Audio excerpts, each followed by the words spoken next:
पुण्यामध्ये अवकाळी पावसाला सुरुवात झालेली आहे। शिवाजीनगर बाणेर परिसरामध्ये पाणी साचलं। रस्त्यावर मोठ्या प्रमाणात हे पाणी साचलं होतं। अवकाळी पावसामुळे रस्त्यावर पाणी साचलं हे दृश्य आपण पाहतोय।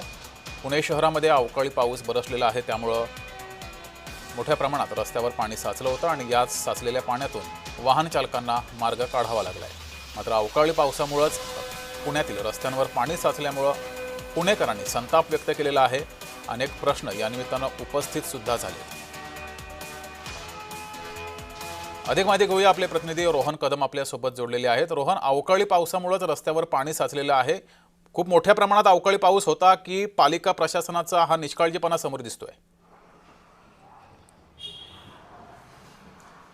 जगदीश, खरं तर मागील काही दिवसांपासून मोठ्या प्रमाणामध्ये उष्णता जी आहे ती पुण्यामध्ये वाढलेली होती। अगदी 40-41 डिग्री सेल्सिअस पर्यंत तापमान जाते, अशा प्रकारची परिस्थिती जी आहे ती पाहायला मिळत होती। आणि एकंदर अंगाची लाही होत असताना आजचा पाऊस जो आहे तो काहीसा पुणेकरांना थंडावा देणारा आहे। त्यामुळे एकीकडे कभी खुशी कभी गम अशा प्रकारचं चित्र पुणेकरांना आहे, कारण का जो पाऊस कमी वेळामध्ये झाला त्या पावसामुळे अनेक ठिकाणी पाणी जे आहे ते साठलेलं पाहायला मिळालं। अगदी पुण्यातील बाणेर रोडला, म्हणजे तिथून विद्यापीठापासून जो रस्ता बांधलेला जातो त्या ठिकाणी मेट्रोचं काम जे आहे ते काही महिन्यांपूर्वी केलेलं आहे। त्यामुळे सगळ्या रस्त्यांचं काँक्रिटीकरण असेल किंवा इतर सगळ्या कामांमुळे पाण्याचा निचरा जो आहे तो बराच वेळ झाला नाही, अशा प्रकारचं चित्र जे आहे ते पुण्यातील विद्यापीठापासून बाणेर रोड पर्यंत पाहायला मिळालं। त्यामुळे मोठ्या प्रमाणामध्ये वाहतूक कोंडी जी आहे ती झाली, कारण का गाड्या ज्या आहेत त्या रस्त्यावरून हळू धावावू लागल्या।